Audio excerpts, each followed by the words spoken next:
Welcome to the E-commerce Growth Show, brought to you by Segmentify, the fast, lean learning machine, the fastest learning, most revenue-generating personalization platform for e-commerce. Welcome to the E-commerce Growth Show. I'm really excited to introduce to you Carl Hendy. Now, Carl is one of the co-owners of an SEO agency called Reddico, based in Kent, and he runs multiple e-commerce websites. He has a fantastic amount of experience, 14 years, and has delivered technical and SEO strategy for retailers, including John Lewis, Marks and Spencer, Boohoo, and ASOS. Some pretty incredible names there. So I'm super excited. Hello, Carl. Hi, Phill. How are you? I'm good, thank you. How are you? Really good, actually, considering everything that's been going on the last few months. Feeling pretty good. Absolutely. Yeah. We should probably say to the guys this: we're still in the middle of lockdown. So absolutely, we're just super stoked to talk about some great subjects today. So just to start off, really, Carl, how did you get involved in the world of SEO?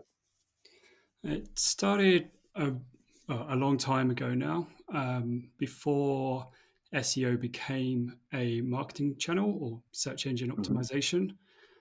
I was kindly given a computer, one of the first PCs, a Compaq 386 from a friend's father who the computer company he was working at was upgrading all their computers. So he was very kind, passed the computer to me.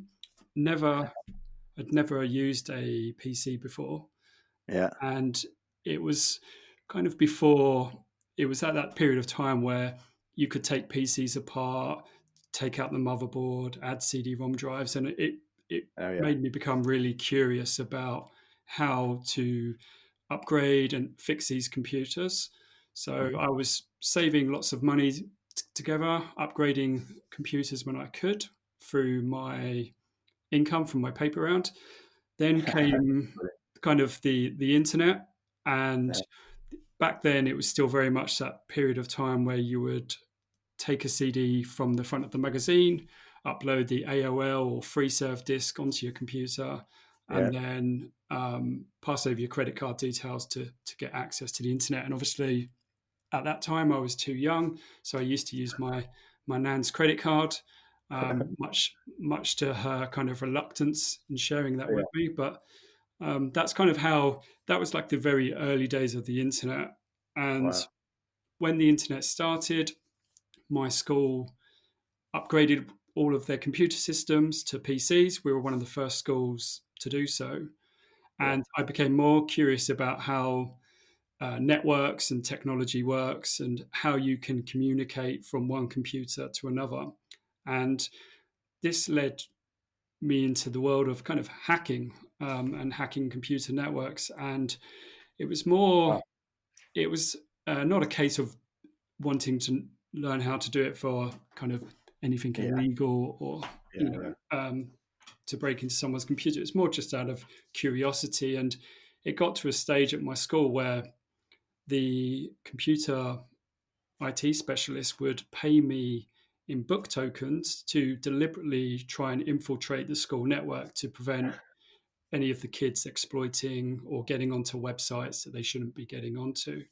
Brilliant. And it kind of led on from there. And at that point, then I started to learn basic HTML. I still only know basic HTML.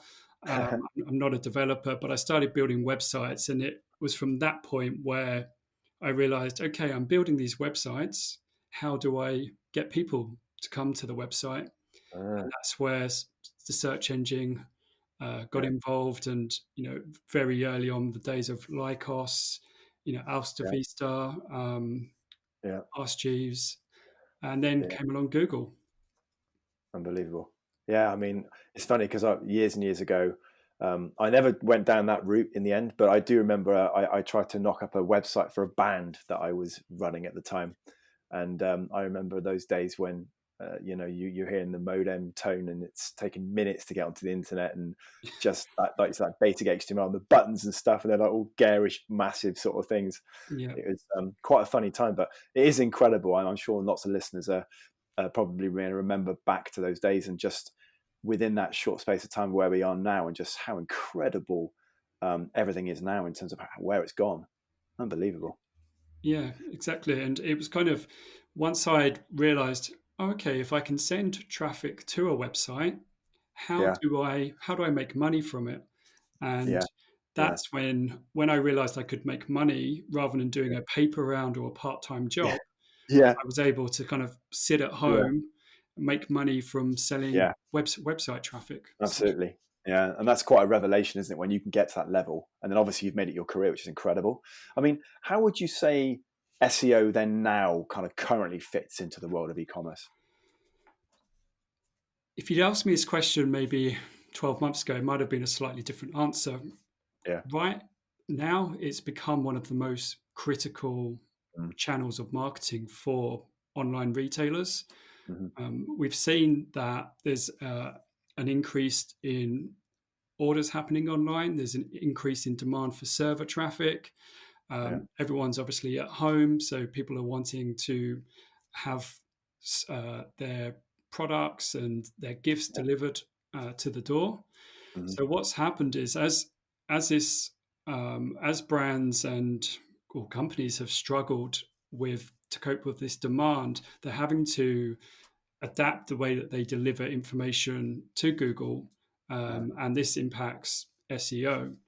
We've Mm. also seen a very large reduction in paid media spend.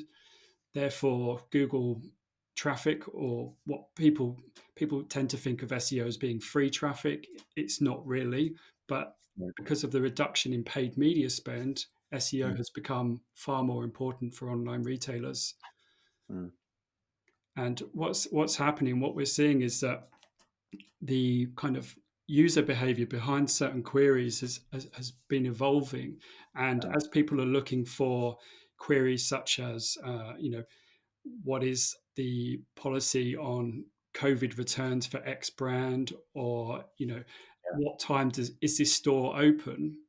Yeah. Google has, that all happens with a search, with a query, and people will go to Google as that Yeah. first point of call. Google has been great in Mm. allowing brands and retailers to get that message within the search results very quickly. Yeah. However, you still see lots of trends whereby people might be looking for X financial companies' views on COVID response, Yeah. and these Yeah. brands, multi-billion-dollar companies, haven't set up their pages or their information correctly on the website. Therefore, it's making people very hard. It's making it very hard for people to find the information that they need. Yeah. Yeah. No, that's interesting. Um, yeah. So what would you say then were the main challenges with SEO in relation to that sort of thing? It kind of splits down into two core categories, in Mm-hmm. particular of like e-commerce SEO. There's always the people challenge and the technology challenges.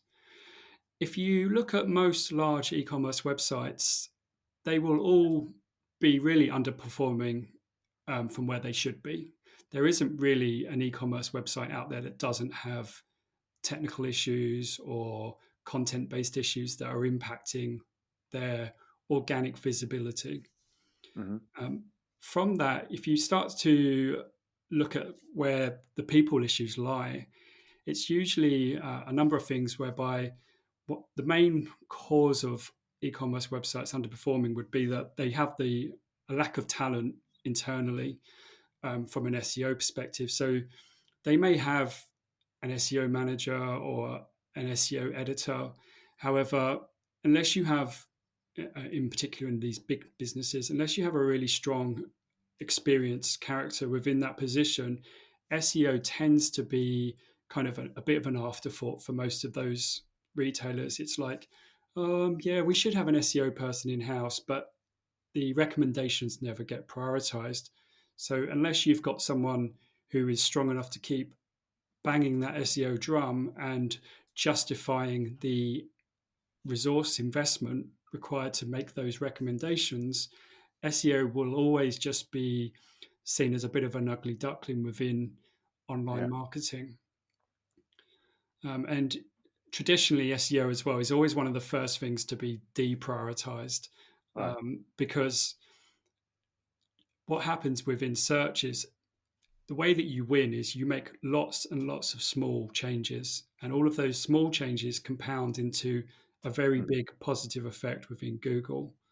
Um, what happens is developers or management level will take a look and look at all of these SEO recommendations and think, okay, these are really small things. They're not important, but compounded together, that's where you win at SEO. And it's Yeah. very hard to, when you're an SEO, especially an in-house SEO, it's very hard to make sure that your voice is heard and that your recommendations get implemented. Yeah. No, absolutely. And so, do a lot of companies, e-commerce brands in general, then look to seek support outside? In general, do you find? Yeah, most of the brands that we work with will have some form of in-house SEO, or whether they're hands-on or maybe more strategic, or maybe just a spokesperson for the external agency to make sure Yeah. that the recommendations get implemented. So yeah, most clients will have someone in-house that is at least working on SEO one way or another. Um, Mm. the other big challenge within SEO is the technology side. Yeah. Um, all enterprise e-commerce platforms do not work well with SEO out of the box, despite what they claim in their marketing materials, despite what the salespeople will tell you. None of them are SEO friendly, and Yeah. generally, the bigger the platform, the bigger the enterprise platform, the more Yeah. issues and the more rigid it becomes. Yeah. There isn't, even if you look at like Shopify, which is a great platform, it Yeah. makes it very easy for you to get onto. Yeah. There's still a whole host of SEO issues, and it's Mm. not for the SEO industry not trying to solve those problems. There's been lots of occasions where myself and other great SEOs have in the industry have said to these platforms, look, we'll come and help you fix your issues. But Yeah. again, SEO is just not really seen as a priority until it becomes until revenue from SEO starts going down. But what tends to happen on the big technology platforms, the big enterprise platforms, is that they're very, especially the cloud-based ones, they're very restrictive from what you can change. And it's like, if I want to change something on my site, it then impacts all of the other brands that are hosted within that cloud also. So they're very reluctant to make I those see. changes. Yeah. So I suppose do you have to be very clever then in terms of how you maximize the SEO for those platforms, if you like? Yeah, it's because once you've worked with one many times, Yeah. you kind of know ahead of the time what you can can't do within those platforms. We always try and find workarounds to Yeah. enable us to make the changes that we need, or we'll offer to go in and speak to these platforms on behalf of the client and say, look, this is the reason why we need to do it. Yeah. Um, yeah, Yeah. it's a lot of the time it's kind of many months, if not sometimes years, before Yeah. an enterprise platform will make the change required. Well, just out of interest, I mean, because I don't come from that kind of world, what sort of limitations do you have to try and get around, or do you try and get the platforms to improve, if you like? I mean, give us a flavour. Um, I'll give you an example with Shopify right Yeah. now. They make it very hard for you to edit a file called a robots.txt file, which allows SEOs to control what can and can't be crawled. And that's kind of one of the key tools that we use to make changes very quickly. And Shopify restricts you to that. It's the same with, again, on the more simplistic Shopify platform, you can't get to the core file. So if you want to really improve page speed, Yeah. or change a file, you do not have access to that file. Therefore, you are very restricted in what you can do. Shopify does offer alternative versions of their platform, but the one that everyone tends to use is the quite locked down restrictive version. Yeah. Yeah.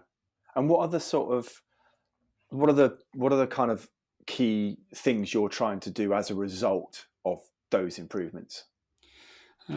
One of the things if you're on an e-commerce website that has maybe a couple of 100,000 products or SKUs, you'll Yeah. need to control how Google crawls that site. And traditionally, if you look at a very standard e-commerce website, you'll have things like the faceted navigation down the left-hand side where you can filter by color and size. Then you'll have things like being able to sort price high to low. Then you'll have pagination at the bottom where you can go from one page to the next.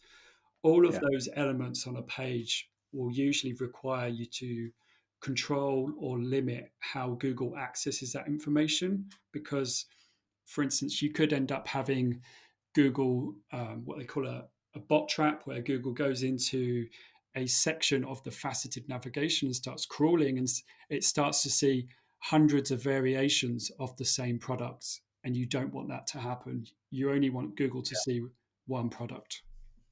Right. I see. Yeah, that's interesting. So, I mean, in terms of like a high level view of things that people can do to improve their e-commerce SEO, what would you say? If you're running a large website, I always tell brands the first thing they need to do is put their website on a diet, because all large e-commerce websites are heavily bloated. They have too much being crawled, too many pages being crawled. Google's seeing too much information. So what we tend to do is we split. Traditionally, SEO has been split into two core areas. It's Yeah. on-page SEO Right. and off-page SEO. Now, on-page SEO is the HTML, it's the imagery, it's the user experience, page speed, it's the content of the website. It's what everybody sees when they go onto a website. Right. The off-page SEO is links, mainly links coming from other websites to your website. So if the Guardian newspaper linked to your website, it Yeah. would be seen as a sign of trust. It's like a vote to Google saying, hey, the Guardian really trusts this website, therefore we must trust this website as well. And the more good links you have, the higher your website tends to perform, or the more visibility you have within Google. And all of these signals can be manipulated. You can manipulate on page, you can manipulate off page to an extent, despite Google Yeah. not really wanting people to do that. Yeah. Um, Yeah. in terms of how we can improve things, is what tends to happen is if you hire an SEO agency, the first thing they'll do is fire up a site crawl. So they'll try and crawl your website in a similar manner to how Google crawls it. And they'll also fire up the keyword tool to look at what people are searching for. I kind of like to do it a little bit differently. I like to speak to people within the sales team, product owners, customer support, and Yeah. find out what people are asking them. What are the customers asking for? What are the customers searching for when they visit the website? What issues do they have on the online chat that constantly come through about particular products, brands, or even more service-based Yeah. questions? Yeah. And then work back from there, because you can use lots of SEO tools out there to give you recommendations, but when you understand what users are asking for, Yeah. uh, from a first-hand perspective, and understand the intent of the user, that will then allow you to create the content that answers the user's query and matches the intent of that query as well. You're Yeah. basically giving the users what they want rather than what the SEO tool told you that they want. Yeah. That, Yeah. That makes yeah. sense. Right? I mean, I know even from my own sort of evolution, if you like, of how I use a search engine um, has changed over the years. I mean, my expectation is now way more. So I'll almost you can almost write a long tail search into Google almost conversationally. I mean, obviously with Alexa and stuff, it's even more, isn't it? Like, well, I need to know X, Y, and Z. I need to find that bit for this, or how does that work with that, or which part goes with that oven or something. Yeah. I mean, has that evolved as well, in the sense that, because obviously I'm somebody who doesn't have experience in this, but I'm keen to know, has the whole kind of world of SEO catered for that better and better and better as it's gone by, as time's gone by? Yeah, Google's got better at understanding relationships between queries as well. So that your example of an oven, Google is able to match that oven to the parts of that oven, to the queries of that oven, to the YouTube videos of that oven. And that's where Google's got much better at that. And as an SEO, we need to make those signals to Google very clear as well. So in your example, you might look at a website like AO.com, and they're a great example of creating, I guess, almost the perfect landing page for products. They have the reviews, the questions, the Q&A. Q&A is probably from an SEO, from an e-commerce perspective, would be the one area that I would focus on a product landing page or a category landing page. Lots of real FAQs within that page is what Google's looking for right now, because that's what the users are looking for. Yeah, no, that's very interesting. Yeah, I guess I went to a Google search conference at the end of last year, and it was the first time that they'd ever invited a bunch of SEOs over to Mountain View. And one of the biggest takeaways from that event was make sure your website's super fast. And I feel like within e-commerce, this is more important than probably any other area of search. It has to be quick. And now what tends to happen is you can run tools, you can run to check how fast your site is. People will then benchmark that against their competitors. I would always go with the opinion that you need to make your website much faster than your competitors. Don't try and be in line with them, because most websites are slow from a Google perspective. Just constantly retune and refine, and don't make one set of improvements at the start of the year from page speed and then forget about it for a year. Constantly refine and improve that page speed. It's core to search engine rankings, and it's core to conversion on website as well. Yeah, no, that's interesting, because obviously from the world of Segmentify, I know that one of the questions we get asked a lot is how quick is it? Does it affect page load speed and so on? And so obviously it's massively important, if you are selecting technologies for your website as well, that I'm sure everybody knows. Again, I'm coming from the technology side, but that it would be so important that the technologies that you use, and there'd be a lot of them, aren't having that kind of negative impact on the speed of the site in general. Correct. And third-party technology is always the scapegoat for a slow loading website. When usually it's not. It's normally a case that it's bloated code, heavy JavaScript files, or so they like to point the finger very quickly. But I can imagine, like you say, if you don't keep your site kind of clean, if you like, that it's an important thing to do, isn't it, to keep on top of that? It's keep clean code and ensure that your site isn't bloated, because what happens is on the large websites, people tend to move very quickly within the digital space in terms of roles, and someone that worked on a project for 6 to 12 months might have created a section of the website that when they moved on, no one has been maintaining that, and it's just become dormant, stagnated, or in worst case, orphaned from the main site. And all of that bloat across the website impacts your SEO visibility. Yeah, no, completely. That's really, really interesting. Moving on to sort of measuring. This is always fantastic, isn't it, to get a handle on how things are doing. How would you say that you measure the impact of SEO on an e-commerce website? Each client is different. Each brand is different in terms of what they want to measure, and also how the output of that measurement is done. So some like dashboards, some like spreadsheets, some want to plumb in all of the data, the API data, into a bigger dashboard suite that they align with management information. If you were just from an SEO perspective, we look at things, and this tends to be done within Google Search Console and Google Analytics. We'd look at things like revenue, transaction data, e-commerce data in Google Analytics, customer lifetime value, conversion data. So that might be email signups from the organic channel. Then we'd start looking at things like search engine rankings. There's lots of discussion in the industry about whether they're valuable or not, but depending on what vertical you work in, keyword rankings can still be very valuable. And we monitor probably around 500,000 on a daily basis. Right.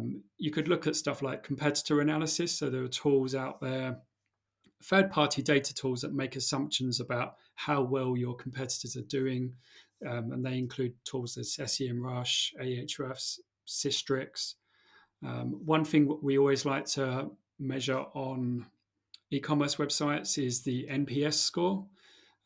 We tend to often use ones called Satalytics, which is really great at us understanding how successful we were in fulfilling that order or the service that they were expecting.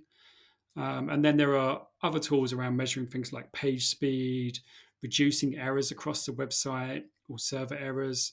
And there's lots of different KPIs, but they're kind of generally the ones we tend to use across SEO. And then you could then, if you wanted to, then overlap kind of those measurements with paid search data, so you can have a more effective overlap between different channels, and all those kind of tie-ups. Yeah, that's really interesting. And then obviously, once you are getting the users onto the site, hopefully in a more accurate way, it's then obviously trying to then, like you say, convert them to revenue, right, at the end of the day, which is, I suppose, very similar to the technology value proposition as well, in the sense that if you're deploying technologies on site, you're going to want to see that they're working towards increasing conversion, revenue, basket size, and all the other stuff that obviously then starts to come into the area of tools like Segmentify, right, and Personalization or any other text that you're using to help that, right? Because you're putting that effort into the SEO side. You then want it to then convert effectively once. That's correct, yeah. Because if you fulfill the user's request, or a user types in a query, they land on your site and they are fulfilled, Google will understand that they're fulfilled and happy. If they bounce back to the search results because they're not fulfilled, that becomes an issue. Yeah, absolutely. So that's critical, isn't it? Say you've done that long tail search to find a specific brand in a specific size. You've gone to the site and then that product immediately is out of stock, or it's an error page or something like that. Then bosh, you've just wasted, I suppose, all that work you've put in, right? Yeah, and that's happening a lot right now because of stock availability is a big issue for retailers, or you're being placed, like a little while ago, if you visited DIY.com, B&Q, you were placed in a queue for many hours. So how you manage all of that experience for users really does impact your visibility as well in the longer term. Absolutely. And that is an interesting segue into the sort of the personalization world, because that's what hopefully these engines do, is to make sure that very rapidly they've got the logic in place to be able to replace a like for like type product, in milliseconds, so that sort of error doesn't happen, and you obviously try and maximize the conversion side of things. But no, very, very interesting stuff, Carl. Thank you so much for that. And I mean, just as a sort of a final couple of bits, how would you say that would be the best way for people to get in touch with you if they're interested in hearing more about the kind of expertise that you've accrued over the years? Usually Twitter. I'm quite active on Twitter, and I tend to share mainly SEO information that I find, or e-commerce information I find interesting. There's a lot of noise out there, so I don't share a lot. And also, I tend to find if you want to get a response from retailers, it's the best place to do it. So yeah, Twitter/Carl Hendy is probably the best place right now. Brilliant. And just to sort of finish off, I like to ask this to our speakers. Obviously, it's a tough old market out there. There's a lot of people doing the same sort of thing within your space. The same for us, of course, and we have to differentiate. I mean, I'd love to ask you, how would you explain to our listeners, why it would be important to speak to you, even if they've invested in SEO or an agency already? What would you say that really is a differentiator for you? Over the years, we've normally been hired to solve very complex SEO issues or issues around a consistent decline in revenue or transactions for a website. And these retailers are usually FTSE or NASDAQ listed clients. So, and they've had SEO done for years, and we're normally come in to do the heavy lifting to ensure that the approach we take is going to make a real impact. It's not your standard, here's an audit that we've run over the weekend. It's very much, we find the issues that are impacting your visibility, and we relay them to the business and to the stakeholders so that they have confidence that they need to invest their resource and financial resource into getting those fixes implemented as soon as possible. Excellent. Thanks, Carl. That was a great chat. And thanks for listening, everyone.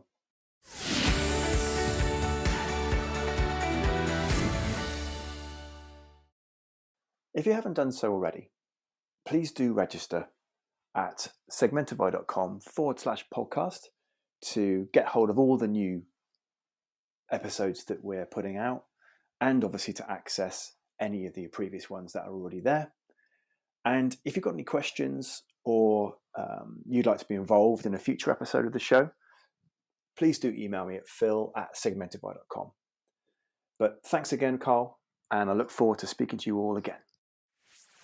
Put us to the test and let us prove we can drive more revenue for you. Sign up for a completely free proof of concept or split test against your current provider, set up and optimized by our team within a few days at segmentify.com/demo.